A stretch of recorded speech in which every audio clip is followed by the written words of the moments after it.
Hola, muy buenas tardes a todos. Hoy tenemos nuestra conferencia, nuestra actividad institucional, en donde Universidad UNIAC les da la bienvenida, y la titulación de esta actividad es Educación, Jóvenes y Ciudadanía, Desprivatización de la Historia y Nuevas Preguntas. Hoy con nosotros tenemos a Paula Tapia y Marcela Saiz, quienes son docentes del núcleo temático de la Facultad de Artes de la Comunicación, y les comentamos a todos nuestros participantes y asistentes de nuestras 3 plataformas que pueden ir realizando todas sus dudas y consultas mediante nuestro chat de Facebook Live, nuestro chat de YouTube Live y nuestro chat de Zoom.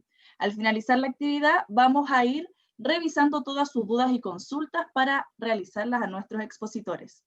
Les damos la bienvenida y muchas gracias. Gracias, perdón. Adelante, Paula.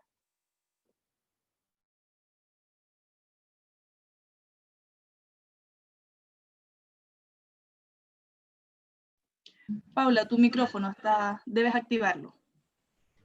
Hola, buenos días. Hola, Ahí Paula. activé el micrófono. Hola a todos. Quiero darles Perfecto. la bienvenida a todos quienes nos acompañan el día de hoy y agradecer especialmente la participación de nuestros invitados Miguel Órdenes y Ernesto Treviño. Miguel es sociólogo de la Pontificia Universidad Católica de Chile, máster y doctor en educación de la Universidad de Berkeley, California, y actualmente se desempeña como investigador de la Facultad de Educación de la Universidad Diego Portales, donde además es director del Magíster en Liderazgo y Gestión Educativa. Ernesto Treviño es doctor en Educación con mención en Administración, Planificación y Política Social de la Universidad de Harvard. Es profesor e investigador de la Facultad de Educación de la Pontificia Universidad Católica de Chile y director del Centro UC para la Transformación Educativa. Hoy por primera vez estos investigadores van a presentar juntos, lo que resulta sumamente relevante e interesante para nosotros porque sus temas de investigación son muy complementarios. Miguel se ha centrado en la investigación de la mejora escolar, poniendo énfasis en la motivación y el compromiso docente, valores que hoy en día se ven bien tensionados por las políticas educativas, por las normativas institucionales y por el contexto. También Ernesto se ha focalizado, o a su vez Ernesto se ha focalizado en la participación ciudadana juvenil y en la conexión entre las políticas públicas y las prácticas escolares y en el aula. En sus investigaciones, estos dos investigadores han puesto el acento en los temas de vulnerabilidad, derechos, equidad e inclusión, desigualdades educativas y pobreza, lo que nos augura una interesante conversación el día de hoy. Quiero contarles que la modalidad de trabajo que hemos pensado para hoy consiste en que cada uno de nuestros invitados va a hacer la presentación de su tema y luego queremos generar un debate a través de las preguntas que ustedes planteen. Entonces les invito desde ya, como decía Fernanda, a ir haciendo sus preguntas a través del chat y mi colega Marcela Saiz las va a organizar de modo tal que no quede nada sin contestar el día de hoy. Les reitero mi agradecimiento a nuestros invitados y le entrego el micrófono a Miguel Órdenes. Muchas gracias, Paula. Muchas gracias, Marcela, Fernanda. Y muchas gracias a la institución por esta invitación. Voy a compartir ahora el material que me gustaría usar como apoyo para la presentación. Y aquí quiero que me ayude, si es que me ayuden diciendo si es que se ve bien el PowerPoint. Lo probamos, pero uno nunca sabe lo que pasa entre medio. Se ve ¿Sí? el power, Miguel. Estamos ok. Perfecto. Muchas gracias. Bueno, dándole la bienvenida a todos y a todas, me gustaría partir introduciendo el título de mi presentación, que le llamé Incentivos para docentes, el lado oscuro del neoliberalismo en educación. El neoliberalismo siempre es un concepto que nosotros hemos visto diseminado en las protestas, en los discursos, en los debates públicos, en las, digamos, conversaciones que nosotros tenemos en la esfera privada también. En este contexto lo vamos a entender como una corriente económica y política asociada al capitalismo, la cual sostiene que la economía se debe regir por el libre comercio estar desregulada, privatizada y con la menor intervención de las políticas de Estado posible. Eso es como un primer encuadre para que estemos de acuerdo en la nomenclatura. Sí, ahora... Bueno, acá traigo algunas imágenes para poner en contexto un poco desde dónde emerge la selección del título, ¿sí? Vamos a hablar de neoliberalismo y educación, y vamos a ver cómo el neoliberalismo, digamos, se traduce no solo en lo que ha sido siempre la discusión acerca del mercado en educación, sino que vamos a tratar de eliminar un ángulo que no está normalmente descrito en la... esfera pública, ¿sí? En esta presentación voy a cubrir 3 objetivos. Primero voy a referirme a uno de los mecanismos del modelo neoliberal, digamos que a mi juicio expresa una de las marcas más profundas de esta forma de organizar la sociedad, ¿sí? Digamos, o una organización neoliberal. En segundo término, me voy a preguntar desde dónde proviene dicho modelo y cuáles son sus principios, y vamos a ver además si estos principios se corresponden un poco con la realidad empírica de cómo nos comportamos los sujetos humanos en sociedad. Y finalmente compartiré con ustedes algunas preguntas reflexivas que a mi criterio son urgentes de tener en consideración en este contexto o en este momento de refundación institucional. Bueno, vamos a partir por el neoliberalismo en educación y cómo este se ha ido incorporando no solo a través de la organización del mercado, que es lo clásico, ¿sí? O sea, nosotros siempre hemos escuchado a partir de todas las protestas de que el neoliberalismo en educación se traduce en esta organización de mercado donde funcionamos mucho con la subvención a la demanda o el voucher a la demanda, que permite que las familias puedan libremente desplazarse en el sistema educativo y escoger de manera libre entre las escuelas que reciben subvención del Estado. A su vez, las escuelas debieran competir, ¿sí? Para atraer a las familias, ofreciendo lo que supuestamente va a ser mejor calidad en la provisión del servicio educativo. Y además también se menciona como parte del mercado que se ocupa la información para poder orientar la decisión en la toma de decisiones. Esto es una síntesis muy breve de lo que normalmente hablamos del neoliberalismo en educación, mirado a través de los ojos del mercado, ¿sí?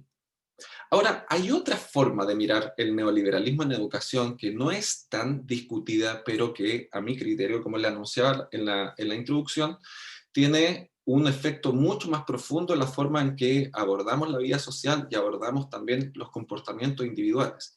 Me refiero a los incentivos. ¿Qué son los incentivos?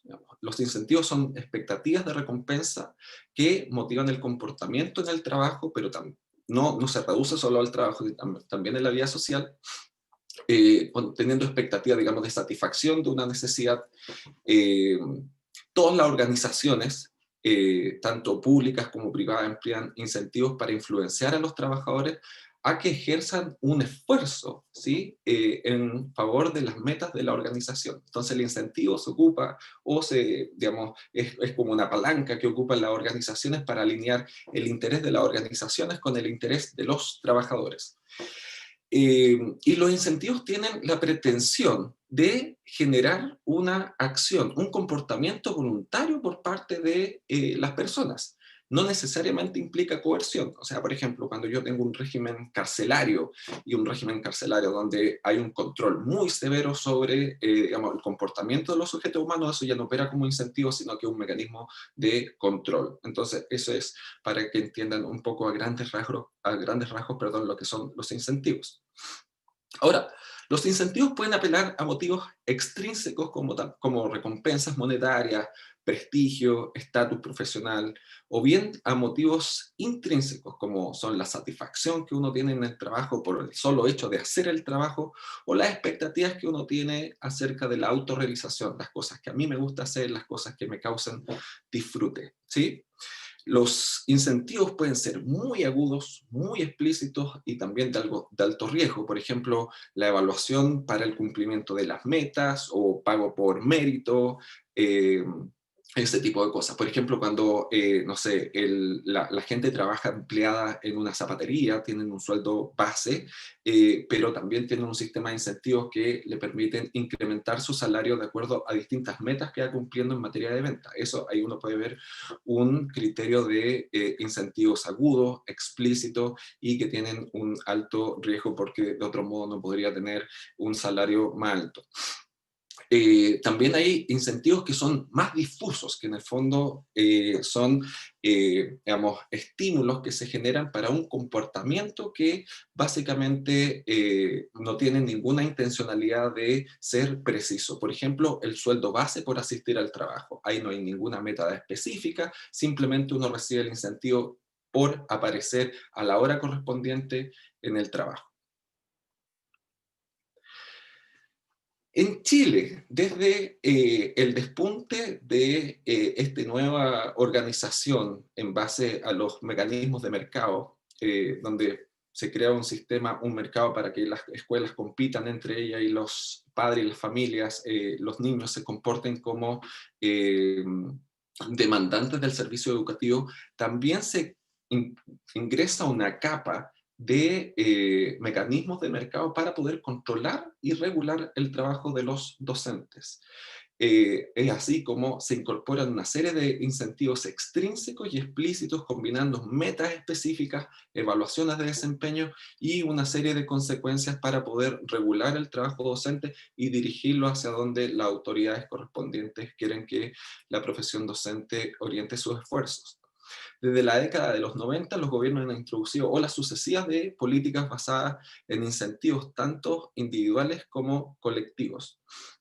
Y hay distintos diseños de política que han ido incorporando este tipo de formas de regulación del trabajo docente, por ejemplo, a través de las recompensas que uno puede obtener a través del Sistema Nacional de Evaluación del Desempeño, que le llamas SNED, o por ejemplo lo que ocurre con la carrera profesional docente, donde los profesores pueden acceder a distintas escalas salariales dependiendo de si rinden o no una prueba satisfactoria en frente de la autoridad correspondiente. También la evaluación docente puede fungir como una suerte de mecanismo de incentivos. También, si ustedes se recuerdan, la clasificación de escuelas. En Chile hemos tenido distintos intentos para clasificar a las escuelas que tienen la intencionalidad de crear un incentivo en base a prestigio. No sé si se recuerdan de los semáforos, el color rojo era escuelas insuficientes, color amarillo había una advertencia que la escuela no estaba rindiendo muy bien y color verde era que la escuela está funcionando muchísimo mejor. Esa clasificación de escuelas tenía una clara intención de generar incentivos para que las personas, digamos, alcanzaran las metas, salir de una zona insuficiente, roja, y pasar a una zona, digamos, más de alto rendimiento o de un rendimiento adecuado, que sería el color verde.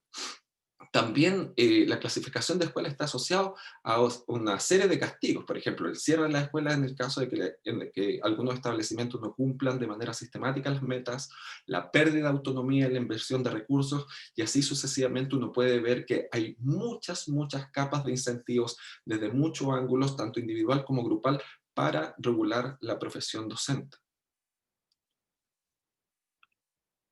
Ahora, si uno tuviese que hacer un resumen más desde el sentido común, ¿cómo en Chile regulamos la profesión docente? Uno puede tomar esta imagen, ¿sí?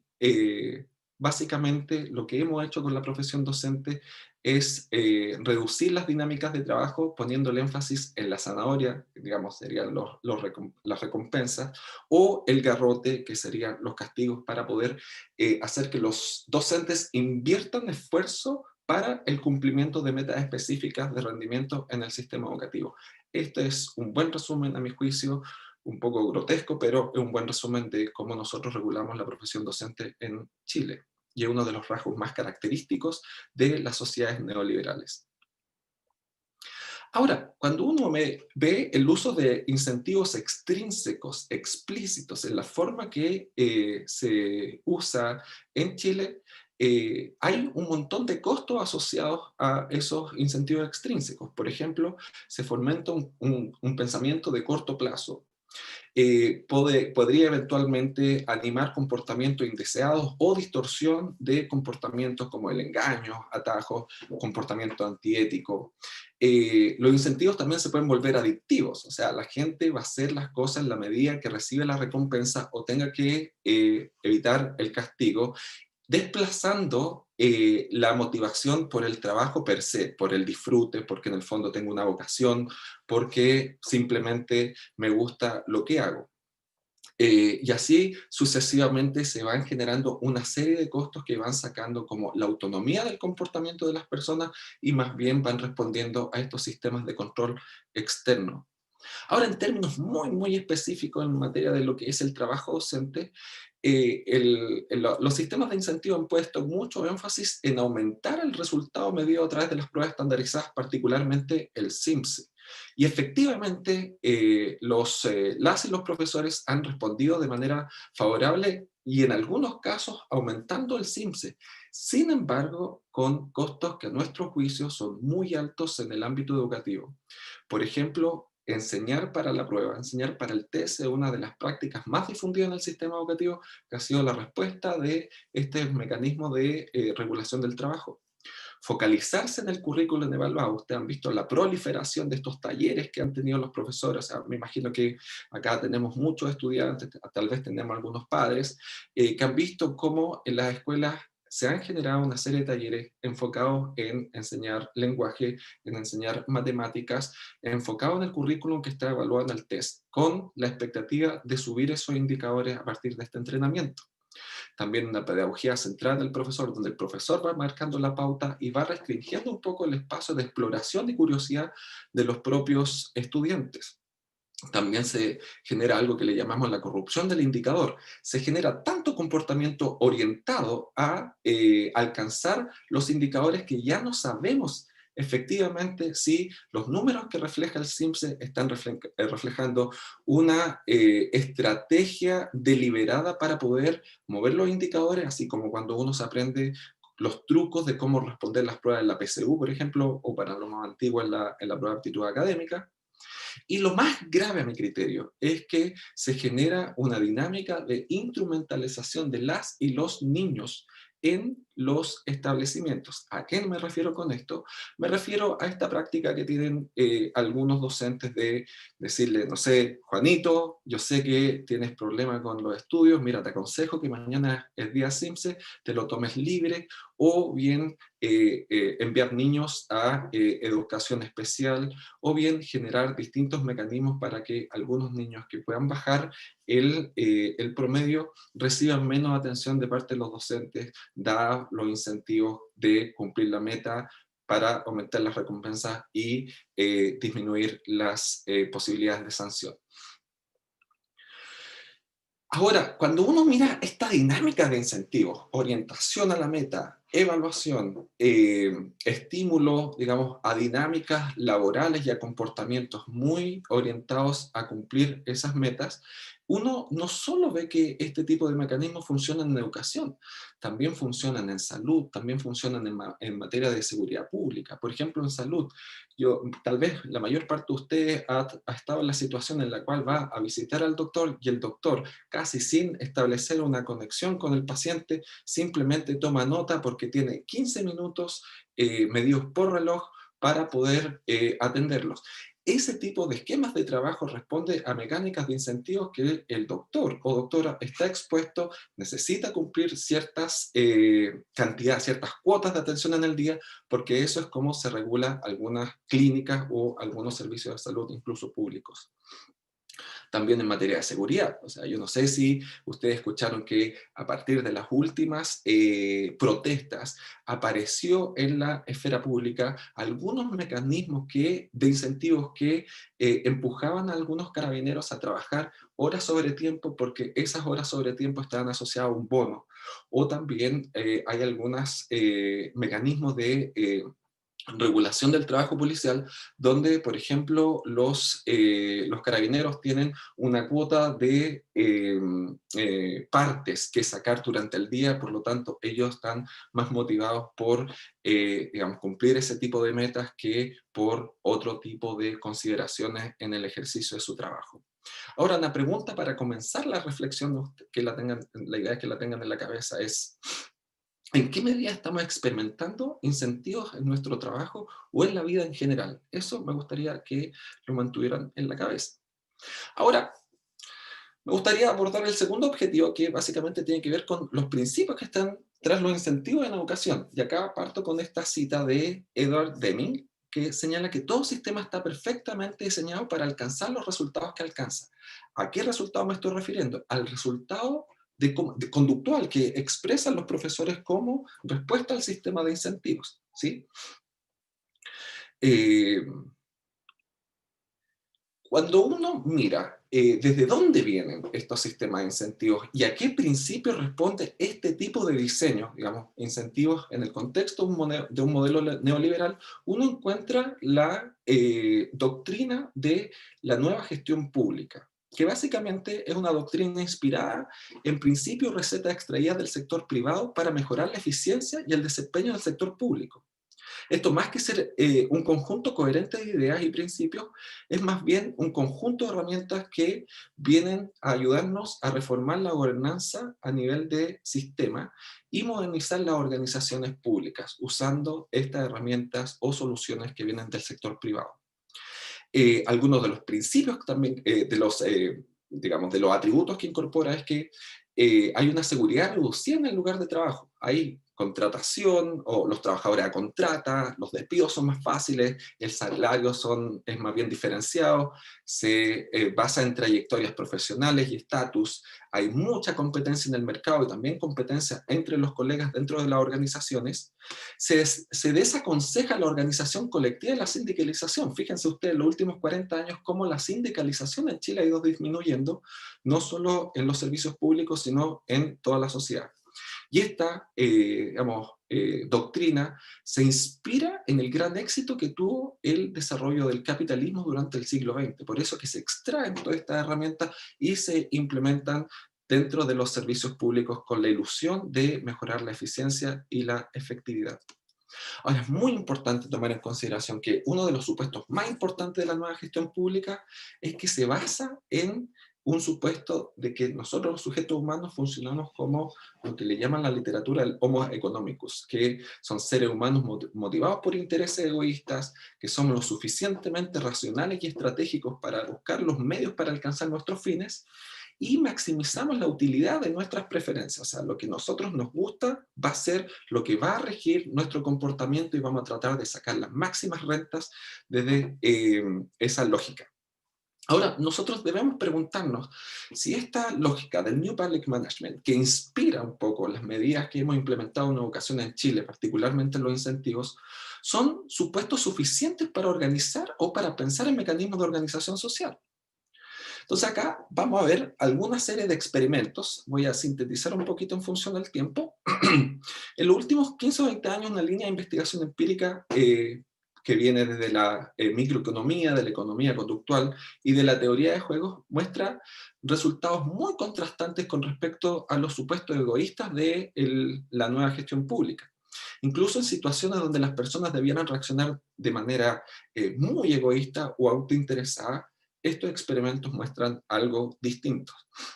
Gintis y Fer, que son un par de investigadores europeos que han experimentado con varios distintos tipos de juegos llamados como el juego del dictador o el juego del ultimátum o el juego de los bienes públicos, por nombrar algunos. No voy a entrar en los detalles de cada uno de estos, solo quiero decir que es un material extremadamente interesante para analizar los supuestos que motivan el comportamiento humano y el comportamiento de los humanos viviendo en sociedad, ¿sí? Ya sea dentro de las organizaciones o fuera de las organizaciones. Para mí me resultan súper interesantes estos experimentos porque permiten analizar si estos supuestos están o no, siendo precisos para el diseño de los mecanismos de control social o de organización social. Partamos por el primero. Este primer juego de intercambio supone que a mí me dan 10.000 pesos y se me pide que comparta con alguien, por ejemplo, de esta audiencia que no conozco, y digamos, esta persona, este extraño con el cual yo quiero compartir, no tiene absolutamente ningún control sobre mi decisión de cómo yo voy a compartir mi dinero. Si yo fuera totalmente interesado en mi propio beneficio, fuera egoísta, le daría solo un peso de esos 10.000 pesos y me quedaría con el resto, con los 9.999. Ahora, ¿esto es lo que pasa habitualmente en estos experimentos? La respuesta es no. En la mayoría de estos casos, las personas dan entre el 20 y el 60% de, de su dinero, y no se les pide nada a cambio. O sea, de manera espontánea se genera una suerte de patrón prosocial entre los sujetos que participan en este tipo de experimentos. Ahora, supongamos que este extraño tiene la capacidad de rechazar la oferta. Si rechaza la oferta, no obtendría nada. O sea, en el fondo, yo supongamos que soy un sujeto egoísta y le regalo un peso, me quedo con el resto. Y si esta persona, supongamos que fuera egoísta, por el supuesto del egoísmo, debiera aceptar ese un peso porque de otro modo no obtendría nada. Entonces, esto nos desorienta un poquito. O sea, nos desorienta un poquito porque las personas cuando le ofrecen un peso, esta persona más bien lo rechaza. Entonces se dice, chuta, lo rechaza, pero si es autointeresado debiera aceptarlo. ¿Cuándo empieza a aceptar? Esta persona empieza a aceptar al menos cuando la oferta es de un 20 a un 30% la cantidad ofrecida por la persona que se le ordenó compartir. Entonces uno dice, chuta, si esta persona fuera autointeresada, ¿por qué existe este criterio donde alguien está dispuesto a dar más de lo que daría si fuera autointeresado y alguien está dispuesto a recibir un mínimo que va mucho más allá de lo que es razonable para sujetos autointeresados? Ahí nos surge la primera pregunta. En este caso, en este segundo experimento, se da una situación parecida. Supongamos un sujeto A, se le da dinero para pagar a B un salario fijo de un fondo X, esperando un cierto nivel de esfuerzo de este trabajador B. Pero A no tiene ninguna forma de hacer cumplir el nivel de esfuerzo de B. Cuando uno plantea este experimento desde una lógica egoísta, A va a esperar que B mantenga su nivel de esfuerzo al mínimo, ¿sí? Por lo tanto, le va a pagar lo menos posible. Y B, por otra parte, es esperable que mantenga su esfuerzo en el menor nivel de esfuerzo posible. Entonces, ¿esto es lo que pasa? Más bien no. Pasa un patrón de nuevo prosocial. A ofrece un salario justo al que B responde con un nivel de esfuerzo justo. Y se da como una regla del comportamiento. Cuando mayor sea la oferta salarial de A, mayor será la retribución de B. De nuevo tenemos un comportamiento que no se condice con los principios del New Public Management. Ahora, cuando ocupamos esta lógica en los juegos de los bienes públicos, pasa algo también súper parecido. Lo que pasa en esta ocasión, los juegos de bienes públicos consisten en lo siguiente. Hay una serie de sujetos, ¿sí? A los cuales son llamados a invertir en bienes públicos, ¿sí? Estas personas invierten en bienes públicos y cada persona, cuando invierte en los bienes públicos, obtiene más de lo que tenía a continuación. Esa es la forma en que funciona esta función de bienes públicos. Ahora, cuando comienzan a jugar, digamos, y tiene un montón de personas invirtiendo en estos bienes públicos, si la mayor parte de la gente se comporta como aprovechadores, como autointeresados, como frescos, o podríamos decirlo como en el contexto hoy día, como evasores de impuestos, por ejemplo, entonces la gente paulatinamente empieza a dejar de invertir en los bienes públicos y ocurre este fenómeno que se ve acá, que empieza una cooperación relativamente alta y empieza a disminuir conforme la gente se va dando cuenta que hay muchos aprovechadores también participando del juego y la cooperación tiende a desaparecer. Ahora, lo bonito de este juego es que Cuando uno le da la posibilidad a la gente que invierte de aplicar un castigo a la gente que actúa como aprovechadores, entonces el patrón de cooperación comienza de nuevo a restablecerse, ¿sí? ¿Qué nos dice esto? Esto nos dice que primero los sujetos humanos, más que comportarnos de manera, digamos, egoísta o altruista, más bien tendemos a comportarnos de manera recíproca, somos reciprocadores en esencia. Eh, pero este sujeto reciprocador, cuando tiene la oportunidad de hacer un castigo, el castigo es más bien un castigo altruista, porque el castigo consiste en que uno va a invertir de su propio dinero para castigar al aprovechador de modo tal de maximizar la cooperación, ¿sí? Cuando uno mira estos distintos tipos de experimentos, uno ve que se divide la población en varios segmentos. Se divide el segmento de los autointeresados, los egoístas, se divide en el segmento de los reciprocadores, que en el fondo son las primeras personas que empiezan a invertir, y también se divide en un pequeño porcentaje de gente altruista. Dependiendo de las condiciones que nosotros creemos, se van a enfatizar los distintos valores o principios que, digamos, regulan la actividad o los impulsos humanos a comportarse. Entonces, estos experimentos muestran algunos rasgos muy interesantes que no están considerados en el New Public Management.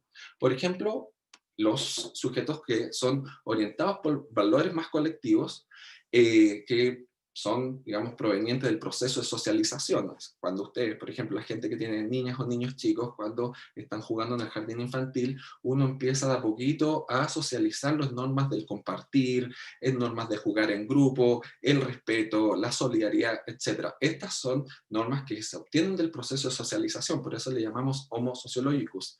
Y finalmente, son sujetos orientados hacia la confianza, hacia la justicia y hacia la equidad. En último caso, son sujetos prosociales o son principios prosociales que quedan ocultos detrás de los principios del New Public Management. Ahora, es muy, muy importante tener en consideración que los sujetos humanos, incluso en situaciones que fomenten el interés propio, no nos comportamos de manera egoísta por naturaleza. Las situaciones laborales están imbuidas de estos sentimientos como morales de equidad, de justicia. No importan ese tipo de cosas cuando estamos tanto en el trabajo como fuera del trabajo. Una de las causas del estallido social podría tener que ver con digamos, estos sentimientos morales en pro de equidad que siente una gran parte de la población. Sin embargo, no hay que olvidar que el interés propio es un motivo sumamente fuerte que debe tomarse en cuenta cuando analizamos la forma en que organizamos la provisión de servicios públicos. Y por contrapartida, los valores prosociales son los bienes más frágiles que tenemos que proteger, pues una vez que fuimos socializados fuertemente por valores egoístas o valores que están encarnados en el New Public Management, es altamente probable que se desplacen los valores prosociales y sean reemplazados por valores más egoístas. Entonces, cabe preguntarse en qué medida el New Public Management ha afectado nuestras disposiciones prosociales en la vida. O sea, no hay que olvidar que hemos estado 40 años bajo este régimen. El New Public Management, perdón, digamos la traducción de la nueva gestión pública, no está en lo correcto cuando asume los supuestos de homos económicos, pero sí, como decía, no ha socializado bajo estos valores durante los últimos 40 años. Entonces, acá yo me hago una pregunta, y una pregunta reflexiva. ¿Dónde está el neoliberalismo? O sea, ¿el neoliberalismo está en la estructura, en la forma en que hemos definido las regulaciones, o está en el nivel de las personas? A mi juicio, y creo que una de las consideraciones más importantes a tomar en consideración, valga la redundancia, en la discusión de hoy, es que a mí me da la impresión del que el neoliberalismo se ha encarnado en nosotros en lo que es una profecía autocumplida. El New Public Management, con sus principios, define la profecía del sujeto autointeresado, el homos económicos. En la socialización durante 40 años, este tipo de ser, digamos, ha ido penetrando en la vida cotidiana y en todo lo que hacemos. Hemos naturalizado algunos atributos culturales de esta forma de ser, de pensar y de comportarnos en la vida cotidiana, maximizando las preferencias propias, individuales, y abandonando la comunidad política más general, o bien solamente defendiendo políticas o comunidades políticas de nicho, bien separadas, bien fragmentadas, poniendo en tensión el bienestar individual y el bien común. Y acá me pregunto, ¿en qué medida estoy dispuesto a sacrificar mi interés individual por el bien común en el caso de que esta reflexión acerca de dónde está el neoliberalismo sea correcta? ¿En qué medida nos comportamos como sujetos autointeresados convencidos de la altura moral de nuestras preferencias individuales? ¿Sí? O sea, nosotros, en el contexto de un mercado neoliberal, hemos tenido la libertad para poder perseguir esas preferencias individuales y muchas veces las comprendemos como, digamos, preferencias, valores o algunos aspectos que van mucho más allá de los bienes de consumo, pero terminan siguiendo los mismos patrones o inspirando comportamientos siguiendo los patrones de una sociedad de consumo. Y en último caso me pregunto, ¿en qué medida estamos dispuestos a dudar de nuestras convicciones morales en función de entrar en un debate democrático para reconstruir las instituciones sociales, más allá de nuestros nichos políticos que representan nuestras preferencias individuales? Entonces quería compartir estas preguntas, estas reflexiones con cada uno de ustedes.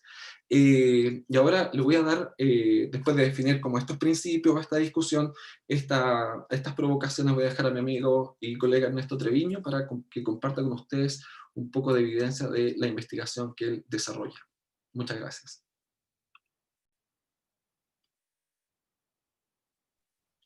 Muchas gracias, Miguel. Muchas gracias por haber puesto este escenario tan importante para los puntos que voy a presentar enseguida. Quisiera, antes de partir muy brevemente, solamente agradecer a Marcela y a Paula por la invitación y a la UNIAC por darnos la oportunidad de compartir estas reflexiones y estos resultados de investigación. En mi caso, yo quiero hablar sobre juventud en Chile y América Latina, pensando desde la perspectiva que planteó Miguel en cómo nos constituimos como ciudadanos. Y para ello, perdón, quisiera empezar comentando que en América Latina en general hay un malestar ciudadano que está identificado en tres factores: una alta desaprobación del quehacer político, una desafección de la política en el sentido de que los ciudadanos no tienen o no sienten que tengan poder para influir en las decisiones, y la desconfianza hacia los políticos y los partidos.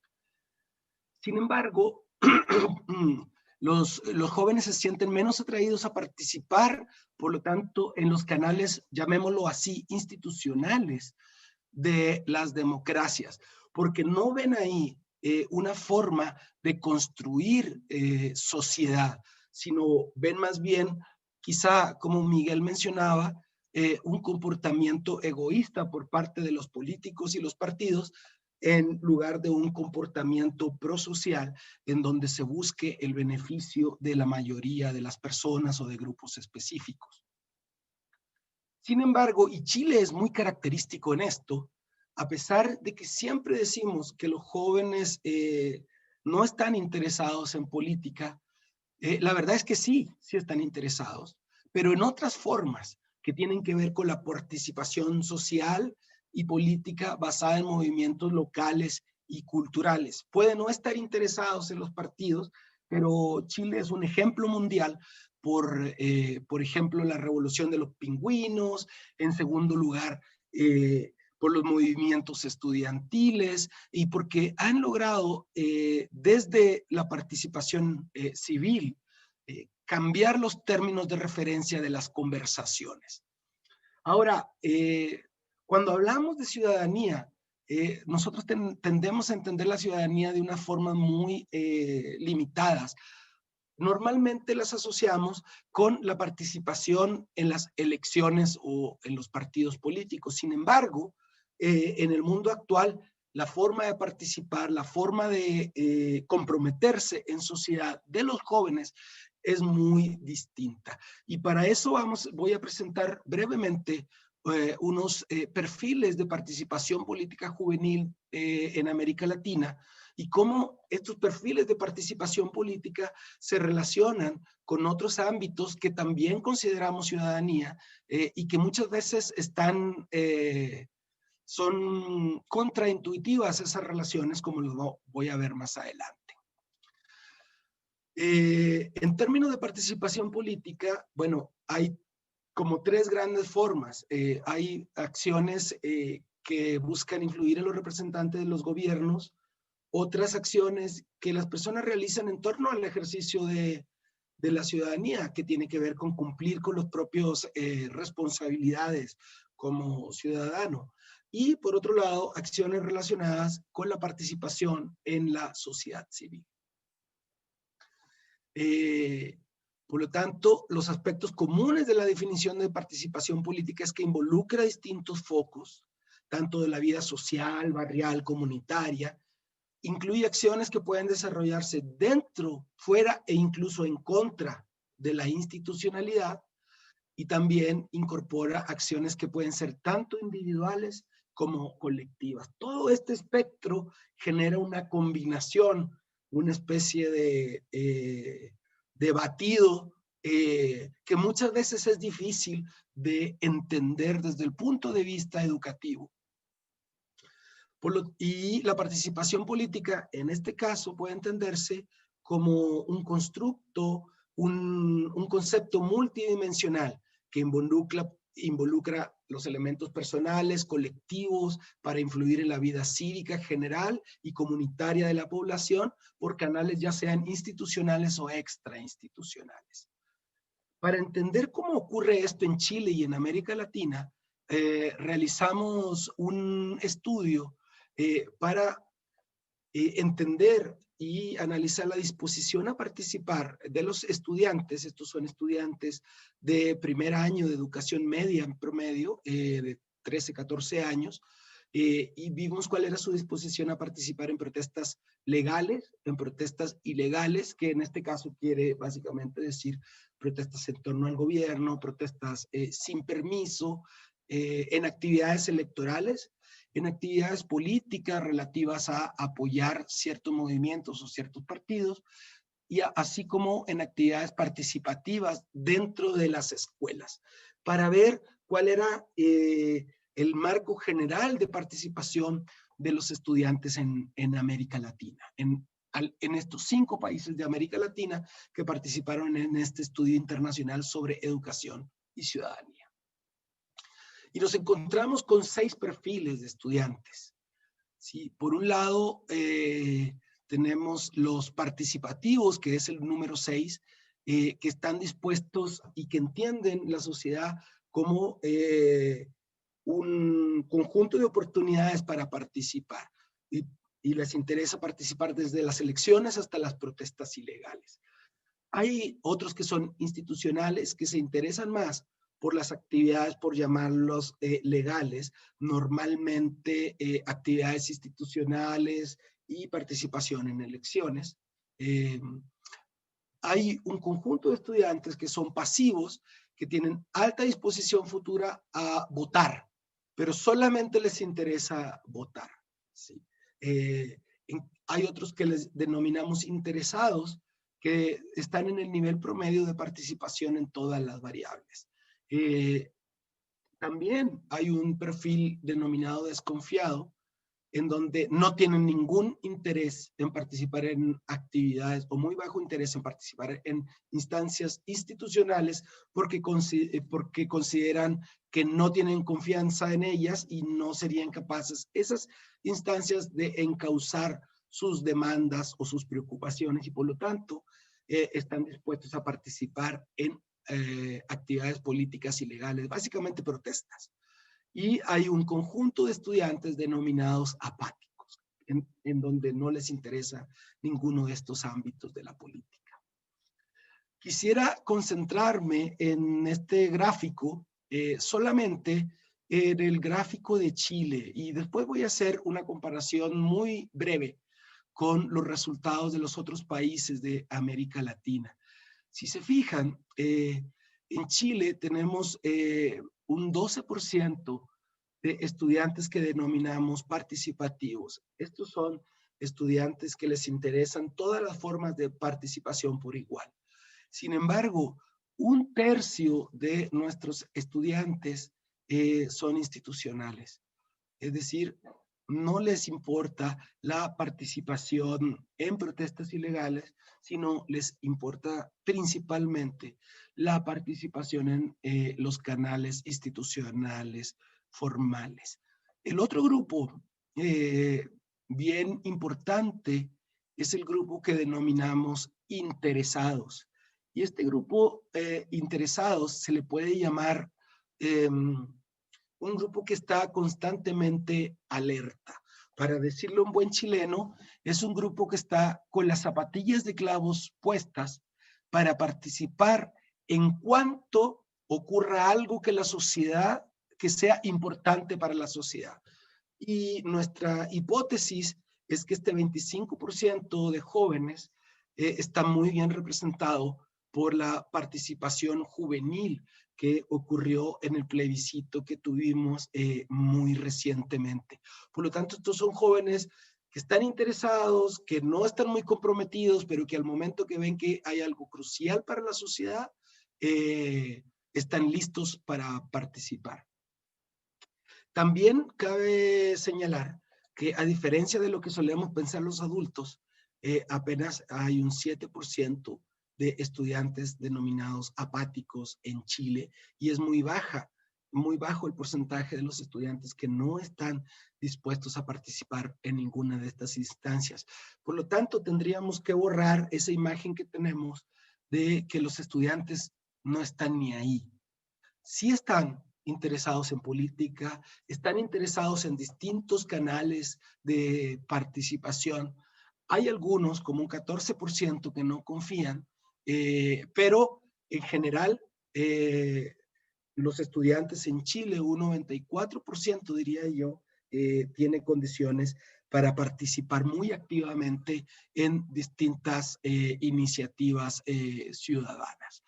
Esto se diferencia mucho del resto de América Latina. Como pueden ver, solamente Perú se parece un poco en términos de los porcentajes de estudiantes interesados en general los estudiantes participativos que están interesados en todas las instancias son mayores en el resto de los países.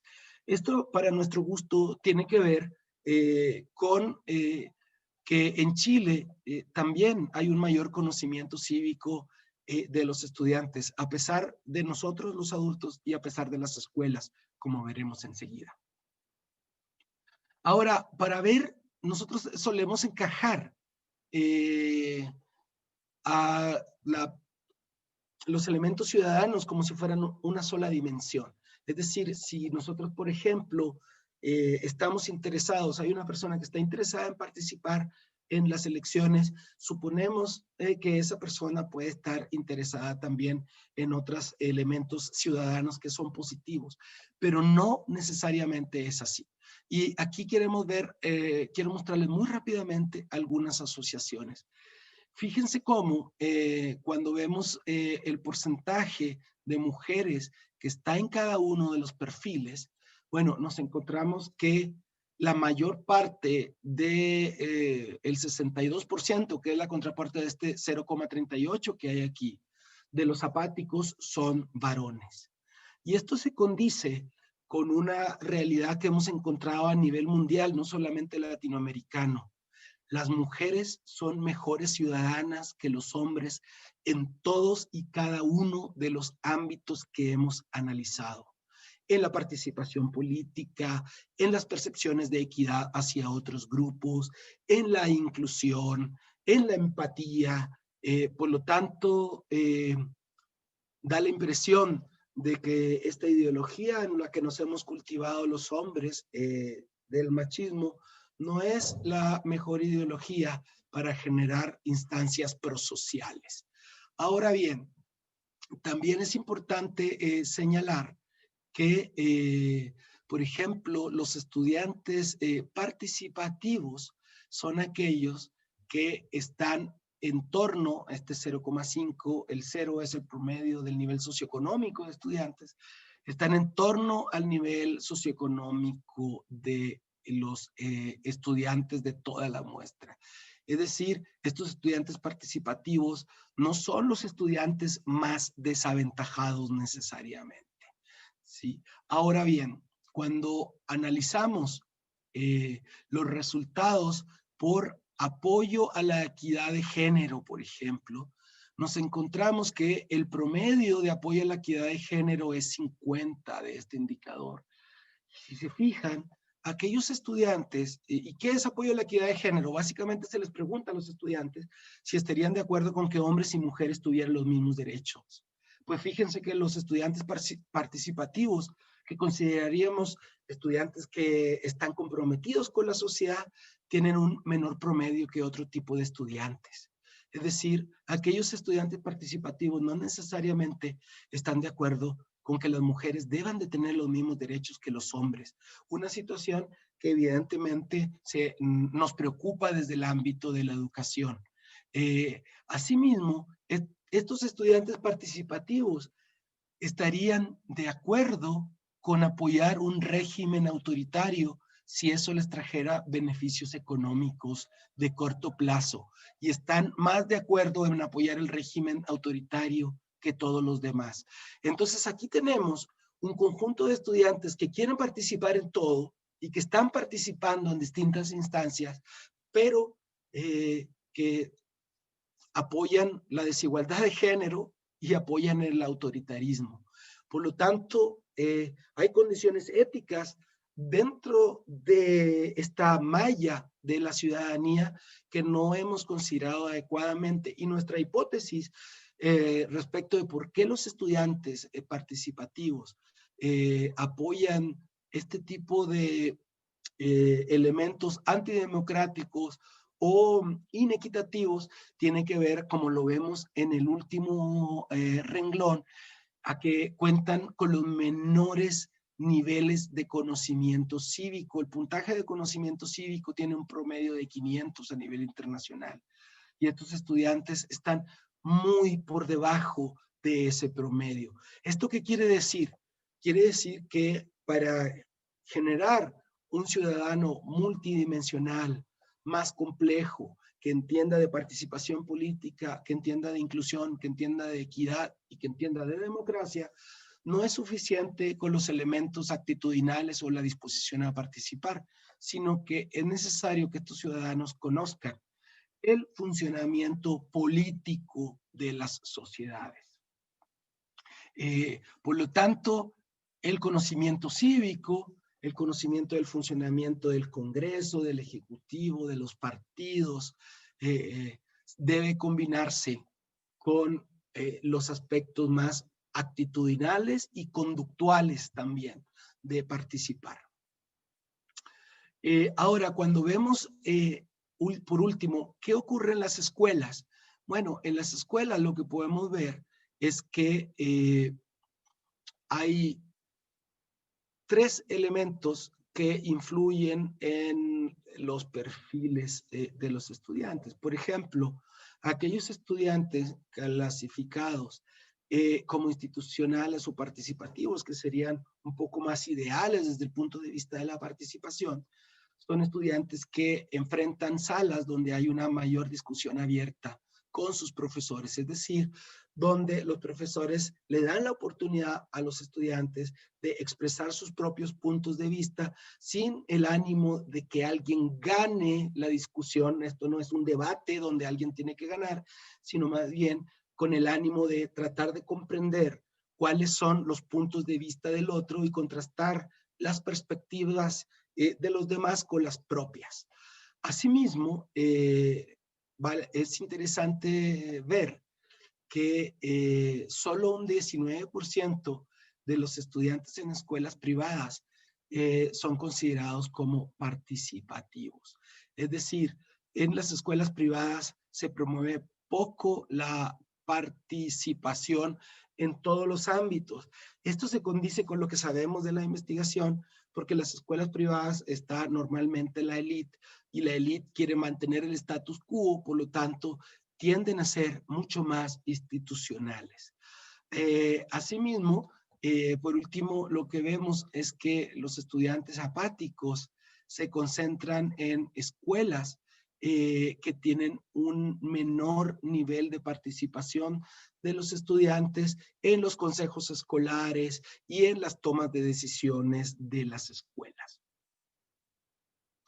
En resumen, cuando hacemos un análisis transversal, nos damos cuenta que, en primer lugar, el peso de la escuela para promover la participación y la comprensión de las normas cívicas es muy bajo. El 5% de los perfiles y de la participación y del conocimiento de los estudiantes de las normas cívicas está explicado por variables escolares.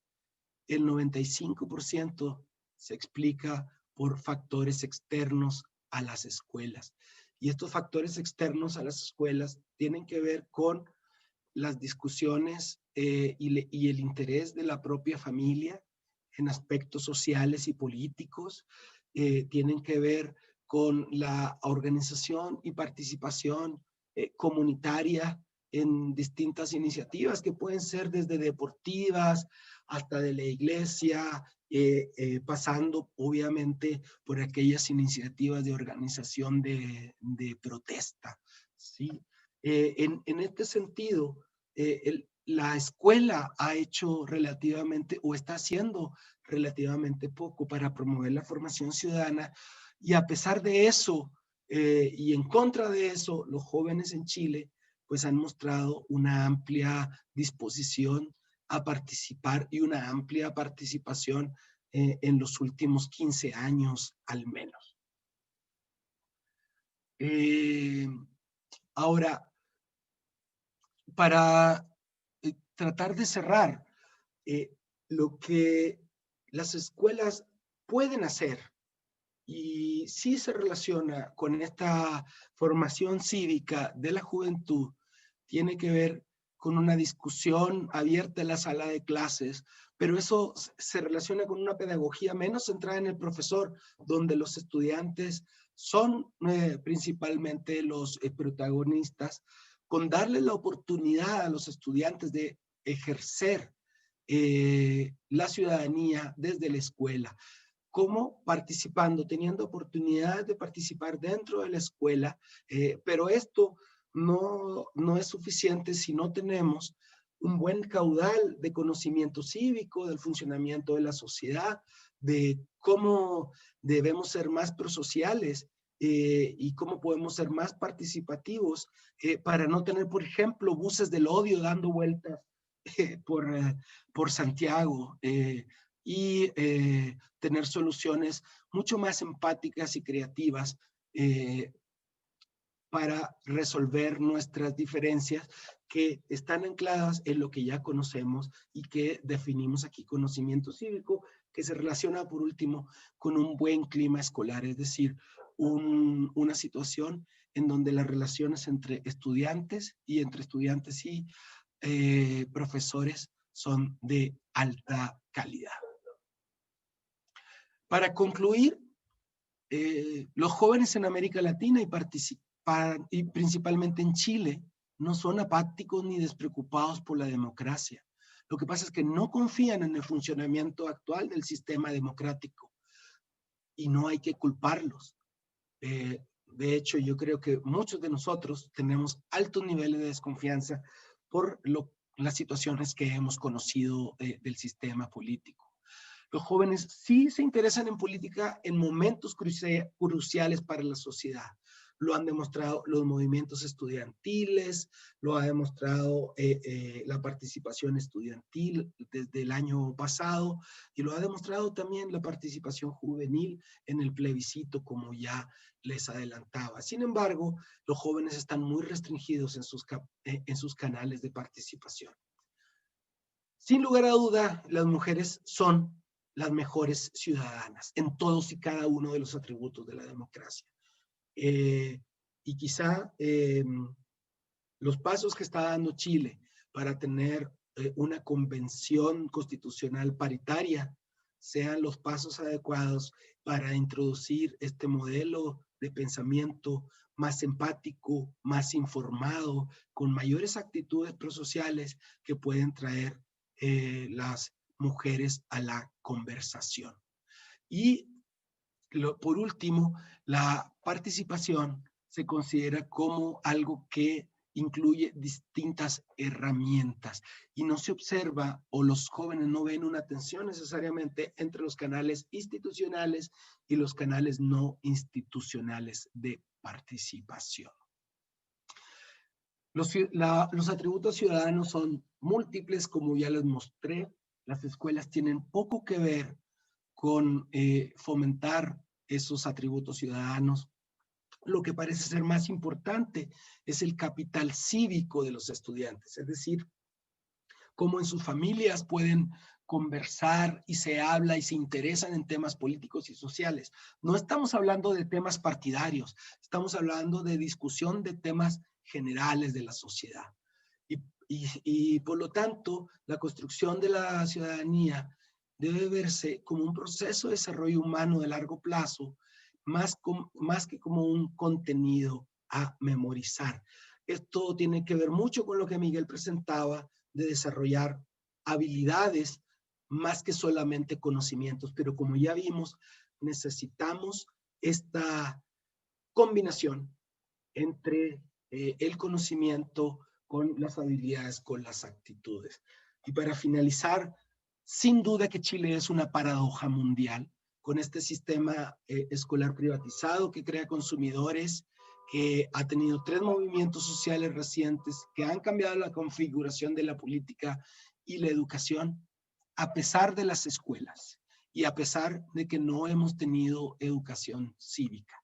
Las vías de participación social, el arte, son caminos que los jóvenes han encontrado para expresar su descontento, expresar sus preferencias y manifestarle a los adultos y al mundo político que el camino que tenemos no es el camino que ellos quieren para su futuro.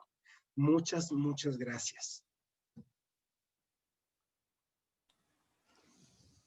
Muchas gracias, Ernesto, Miguel. Nuestras reflexiones están así a mil. También las preguntas de las personas les voy a plantear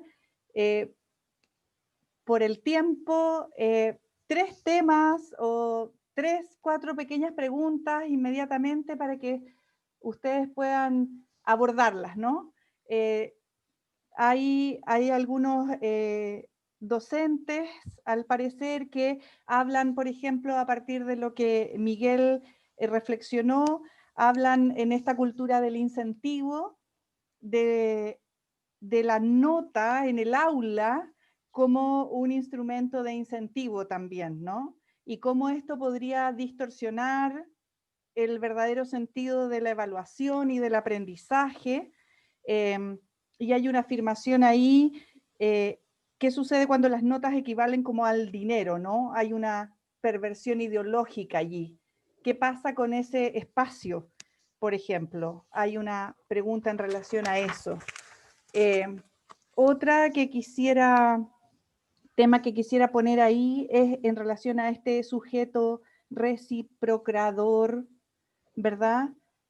Y que tiene que ver con si se puede educar, si se puede sostener esto en el tiempo, y cómo debiera incluirse en los ámbitos educativos, que me parece que está también ligado a este otro tema que tiene que ver con estas nuevas formas de participación y con esta visión tan increíble, ¿no?, que nos muestra Ernesto con esta claridad de que los estudiantes no son apáticos, como creemos, ¿no?, y de la centralidad de las mujeres en este proceso ciudadano. Entonces la pregunta es qué espacios debieran existir en las instituciones educativas más allá del profesor y del aula para que se refleje la realidad de este impulso verdadero. Y voy a leer otra que puso acá Arturo, que dice: la falta de conocimiento histórico, ciudadano y político. Figuran en la juventud paradigmas ideológicos escuálidos que derivan en doctrinas panfletarias, lo que podría recrudecer un caudillismo desbocado o un aislado individualismo político. No hay referentes claros, como así no hubo voceros en el estallido social. ¿Dónde están o podrían estar esos referentes? ¿En el profesorado, el estudiantado, en la familia, en las organizaciones sociales? ¿Sí? Que se une a otra pregunta que hay por ahí, que es ¿cómo pueden hacerse un canal virtuoso entre la familia, que pareciera donde hay una sociabilización en lo cívico mayor, ¿verdad? Y los ámbitos educativos. No sé quién quiere partir, quién quiere abordar. Si te parece, Ernesto, yo puedo partir con las primeras dos y luego tú continúas. Sí, bueno, con respecto a el tema de las notas, usando las notas como un mecanismo de incentivo que podría de alguna forma condicionar los procesos de aprendizaje, podría transformar los procesos de aprendizaje en mecánicas instrumentales que pierdan el sentido humanizante que tiene la educación. Creo que es una intuición completamente sostenible a partir de la evidencia acumulada. Efectivamente, en el sistema educativo nosotros hemos puesto, dado los sistemas regulatorios que tenemos, mucho más énfasis en los resultados sumativos más que en los formativos. O sea, aquí quiero decir, aquí quiero llegar con esto, que en el fondo tiene muchísimo más valor la nota en tanto mecanismo simbólico para generar prestigio, también para poder promoverse de un nivel a otro, para también obtener algunas ventajas dentro de los salones de clase con respecto a la atención de los docentes, y así sucesivamente. La nota sumativa tiene una fuerza para poder organizar bien o no los procesos de aprendizaje en detrimento de estos procesos que son mucho más recursivos, son mucho más difusos, cómo opera el aprendizaje en la realidad. Es muy interesante considerar que cuando nosotros hacemos trabajos tanto a nivel escolar como universitario, nosotros ponemos el énfasis en que el producto, ¿sí?, que generamos, el trabajo escrito, la prueba, etcétera, etcétera, es el fin de lo que estamos haciendo en los procesos formativos. Sin embargo, cuando uno se da cuenta que el producto más bien es un medio para, digamos, acercarse al fin, que es el desarrollo cognitivo de nuestros y nuestras estudiantes, tanto a nivel escolar como universitario, uno se da cuenta que hay un problema, que la nota termina siendo como el fin en sí mismo y, digamos, no como un medio para poder alcanzar un fin mucho más humanizante y enfocado en el desarrollo. Entonces, efectivamente, un énfasis, digamos, en los procesos de evaluación sumativos digamos, en detrimento de los formativos genera este tipo de distorsiones. De hecho, hay un montón de experimentos que se han hecho a nivel escolar donde se ha demostrado cómo cuando uno, digamos, pone mucha atención a mecanismos donde los profesores o las escuelas han asociado las notas a algún tipo de recompensa para los estudiantes dejan de explorar su proceso de aprendizaje desde la curiosidad natural de los niños o niñas, y más bien empiezan a responder a mecánicas de incentivo que, digamos, son de control externo. Entonces, de alguna forma desplazamos la curiosidad y se instala este autointerés que me beneficia de manera individual, y el proceso profundo del aprendizaje queda completamente fuera de la ecuación. Ahora, con respecto a la segunda pregunta y acerca de esta dinámica de los reciprocadores, nosotros como sujetos humanos somos como diría Nicanor Parra, un embutido de maldad y de bondad, y dependiendo de las condiciones que nosotros creamos, va a depender o va a ser el resultado de qué parte de nuestro comportamiento, de nuestra humanidad va a ser, digamos, desplegada en la vida social. cuando uno mira la sociedad chilena, cuando uno mira, por ejemplo, no sé, lo que ocurre en el tráfico en Santiago, los santiagueños lo sabrán, es horriblemente estresante estar funcionando en la vida cotidiana, porque en el fondo todo el mundo quiere maximizar su beneficio individual, nadie de la pasada, todo el mundo te toca la bocina, en detrimento de un funcionamiento un poco más solidario en el día a día. O sea, eso se puede ver que nos comportamos como sujetos autointeresados, no saltamos la fila, cuando hay una fila de auto esperando virar a la izquierda, nunca falta lo que le llaman, digamos, de manera coloquial, como el zorrón que se pone en la punta de la fila para doblar a la izquierda, o la gente que se va pasando por al lado de la berma. O sea, yo creo que todo ese tipo de comportamientos muestran que no nos estamos comportando como reciprocadores, sino que nos estamos comportando como sujetos egoístas. Y eso yo creo que es uno de los resultados del sistema de incentivos que hemos implementado. Ahora, ¿se puede educar ser un sujeto recíproco? Definitivamente. Pero esto parte, hay dos niveles. Uno, cuando mira las ciencias sociales, uno ve que el orden social se establece a partir de, digamos, la estructura, cómo se regula la sociedad, cuáles son las dinámicas para poder regular normativamente el comportamiento de los sujetos. Es una forma de mirar la sociedad, el orden social.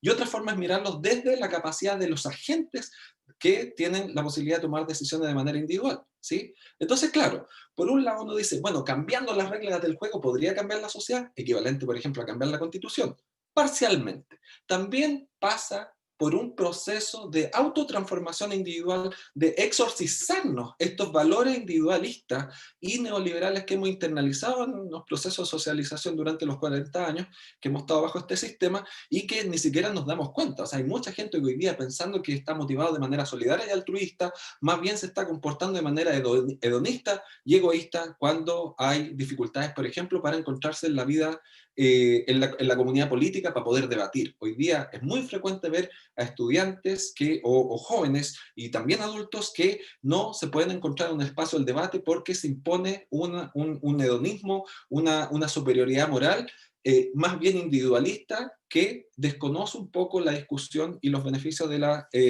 comunidad. Entonces, también desde el punto de vista del individuo, en los ámbitos donde tengamos influencia, hay una responsabilidad de poder ir madurando y cambiando hacia una dirección recíproca. Un profesor que tenga ese espacio en un salón de clase tiene la obligación moral de crear esas condiciones, pero al mismo tiempo la comunidad política tiene la obligación moral de acordar reglas del juego que nos hagan un poquito menos egoístas. Eso. Muchas gracias, Miguel. Bueno, quisiera responder brevemente a los comentarios, a las preguntas, perdón, sobre las notas como incentivo. Bueno, hay que recordar que Joaquín Lavín, cuando era ministro de Educación, puso un bono por rendimiento, no sé si se acuerdan, le dan sus luquitas a los niños que les va mejor en la clase. Pero no solamente tiene que ver con la estructura, como mencionaba Miguel en su presentación, sino también en cómo nosotros la hemos incorporado. Cuéntenme si no es común que los profesores utilicen las notas, incluso para manejar la conducta. Te voy a bajar puntos si no te portas bien. Bueno, de ambos lados se utiliza. Los estudiantes obviamente ven en la nota algo que es valioso, que las instituciones y los profesores valoran, y los docentes a veces vemos en la nota una herramienta de poder para controlar las conductas de los estudiantes.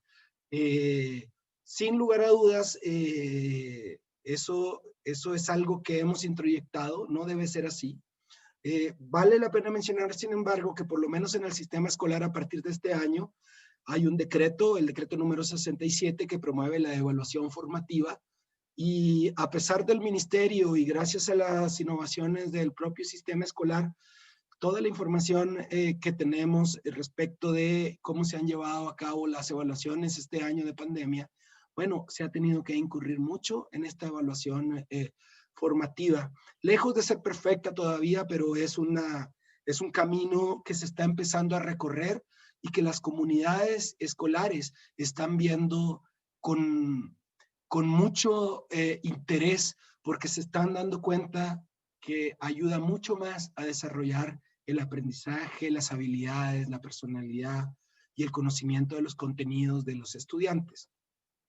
Ahora, ¿cómo incluir en este sistema que tenemos elementos que hagan a un sujeto reciprocador, ¿sí?, en el ámbito educativo? Bueno, yo creo que no es solamente del ámbito educativo. Sin lugar a dudas, tenemos que pasar en la educación desde un paradigma que se concentra en el profesor como emisor de conocimiento, como transmisor de conocimiento, a otro donde los estudiantes sean los protagonistas, pero los protagonistas de verdad. Donde sea a través de los trabajos que ellos realizan, de las tareas que desarrollan y de la evaluación formativa, que puedan ir corrigiendo y aprendiendo y corrigiendo. Sin embargo, hay una parte social que no podemos olvidar. Chile es uno de los países con mayores niveles de padecimientos psiquiátricos entre la infancia en el mundo. Aproximadamente 30% de los niños, un poquito menos, tienen algún padecimiento psiquiátrico que requiere atención. Y además, cerca de un 25% de los niños de Chile también sufre de maltrato infantil, ya sea psicológico o violencia física. Si no tratamos toda esta situación de manera global, holística, va a ser muy difícil que la escuela pueda corregir algo que desde la primera infancia, desde el nacimiento, desde la familia, no se ha dado, que es esta cultura del cuidado, del cariño, de la reciprocidad y del acompañamiento a los niños en su proceso de desarrollo. No pensando que tienen que ser como adultos, sino pensando que son niños a los que estamos acompañando en su trayectoria para ser adultos. Ahora, es cierto que tenemos falta de conocimiento cívico e histórico. Eso es muy, muy cierto. Sin embargo, también relacionado con el sistema escolar, las investigaciones que hemos podido realizar de cómo actúan los profesores en la sala de clase en relación con la ciudadanía, nos han mostrado que los profesores de historia y ciencias sociales, discúlpenme por el chilenismo, pero son lo más recontrafomes que hay en términos de promover habilidades para la ciudadanía. Son docentes que están muy centrados en el contenido, en el conocimiento, en la memorización de hechos y fechas, y ese tipo de conocimiento, ese tipo de aproximación al conocimiento histórico es básicamente inservible para ponerlo en práctica en la ciudadanía. Se requiere un conocimiento histórico donde estas fechas, estos fenómenos históricos entren a la conversación, nos pongan nos den una contextualización, entendamos lo que vivimos en el pasado y para que nos sirva para reinterpretar lo que estamos viviendo en el futuro. Lamentablemente la memorización no nos sirve para pensar. Nos sirve, yo no estoy diciendo que no sirva saberse algunos datos, pero no nos sirve para pensar desde el punto de vista cívico, con las habilidades que se requieren para analizar la circunstancia que nos rodea. Para conectarlo con lo anterior, es difícil generar círculos virtuosos entre la familia y los ámbitos educativos. Fíjense ustedes que yo en los últimos 2 años he hecho algunas investigaciones sobre esto mismo, esto que les presenté en Chile, para ir a ver qué piensan los estudiantes, qué piensan las escuelas. Y tuve 2 situaciones. Una en donde un apoderado me escribió para preguntarme si yo estaba tratando de adoctrinar mediante el comunismo a los estudiantes por las preguntas de si querían participar o no. Y tuve 2 quejas ante el Instituto Nacional de Derechos Humanos por parte de apoderados por hacer esas preguntas, que no son preguntas que yo inventé, son preguntas que están en un estudio internacional donde Chile participa. Por lo tanto, hay una enorme inhabilidad por parte de los apoderados, de los padres, de distinguir entre lo que es adoctrinamiento político y lo que es preguntas de carácter político. Y creo que en ese sentido, yo tengo una hipótesis muy positiva. Los estudiantes nos llevan a la delantera, afortunadamente. Es decir, los estudiantes, a pesar de que no les damos educación cívica, nos están mostrando que tienen otros referentes, que tienen otra forma, en su mayoría, de entender la sociedad. Y para concluir con el tema de los referentes, bueno, a mí me parece que estamos justamente en una crisis de referentes claros, y lo que debe suceder es que van a salir nuevas caras. Sin embargo, en Chile tenemos, para mi gusto, el problema de cooptación de estas nuevas caras por la élite económica. Y eso lo vimos lamentablemente de forma transversal en el financiamiento ilegal de las campañas políticas, independientemente digamos, de la orientación política de los partidos. Muchos de los partidos incurrieron en estos financiamientos ilegales, y la élite política estaba detrás de eso, la élite económica estaba detrás de eso, financiando las campañas. Por lo tanto, es necesario, para mi gusto, remecer muy fuertemente las bases éticas y morales sobre las cuales opera nuestra élite económica en política, y sin lugar a dudas remecer las bases éticas y morales de nuestra élite política, que ya las tiene bien remecidas, y por eso estamos en la situación que estamos, con una convención constitucional. Pero a pesar de que tengamos nueva constitución y que esta pueda ser idealmente, digamos, inclusiva, participativa, no neoliberal, eso no va a garantizar que cambiemos todos nosotros las conductas. Va a requerir un esfuerzo muy grande de socialización, educativo, de participación, y a mí me parece que de vigilancia ciudadana, para que no caigamos en la situación que estamos ahora, de una altísima corrupción encubierta a través del financiamiento a los partidos políticos por parte de la élite. Eso serían mis reflexiones respecto a las preguntas.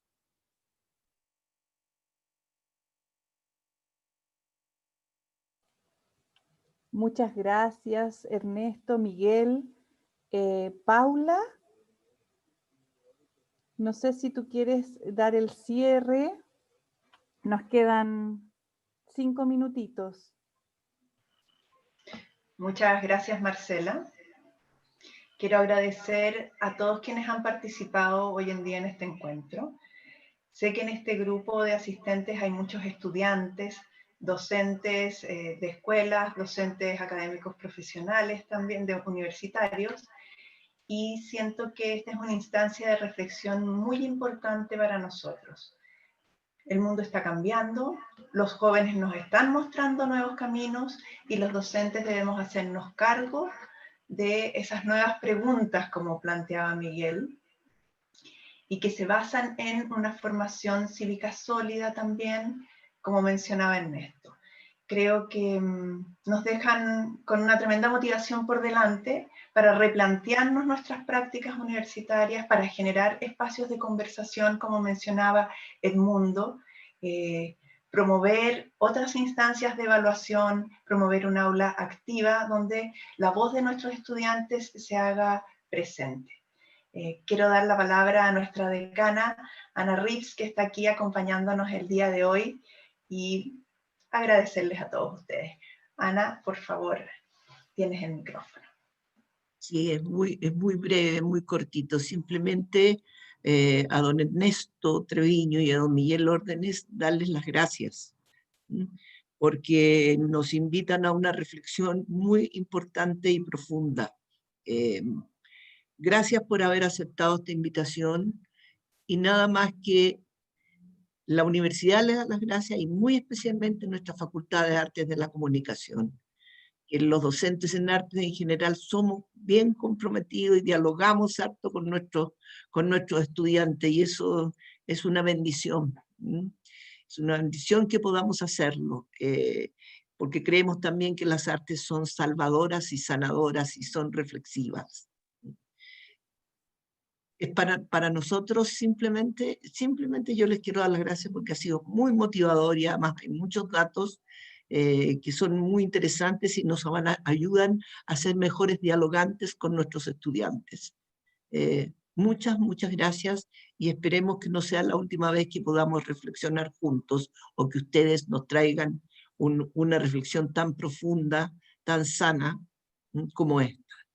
Le doy las gracias también a nuestras profesoras Marcela Saiz y Paula Tapia, que hicieron posible esta charla que la estábamos esperando desde marzo. O sea, la pandemia no nos dejaba hablar con ustedes. Ahora estamos juntos ya, nos conocemos, y agradecerles de corazón y por la labor no solo que hicieron hoy con nosotros, sino por cómo están ejerciendo vuestras vidas y vuestras profesiones.